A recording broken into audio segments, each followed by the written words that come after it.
அது நிறைய பேர் கேட்டிருக்கீங்க. சரிங்களா?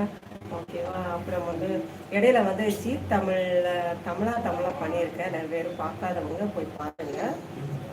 அப்புறம் பார்த்தீங்கன்னா கிச்சன் கில்லாடிகள்ல வந்து வாழைப்பழ மஸ்கோத் அல்வா, அது ரொம்பவே நல்லா இருந்துச்சுங்க. அது வாழைப்பழ மஸ்கோத் அல்வா.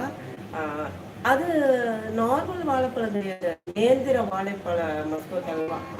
அந்த வாழைப்பழம் இவ்வளவு டேஸ்டா இருந்தது தெரியுமா? வசந்த் வசந்த் டிவில தான் அந்த ப்ரோக்ராம் வரும், கிச்சன் கில்லாடிகள்.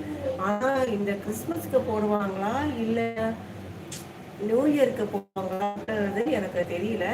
பட் நான் அது sorry, Christmas new year Pongal, new இயருக்கு இல்ல பொங்கலுக்கு போடுவாங்க. அப்படி நான் உங்களுக்கு சொல்றேன்.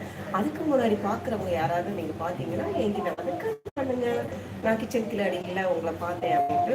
ஆனா உண்மையிலே சொல்றேன், அந்த நேரத்தை வாழைப்பழ மசூத் அவ்வளோ டேஸ்டா இருந்து எல்லாருக்குமே ரொம்ப பிடிச்சது. அந்த பண்ற அப்படியே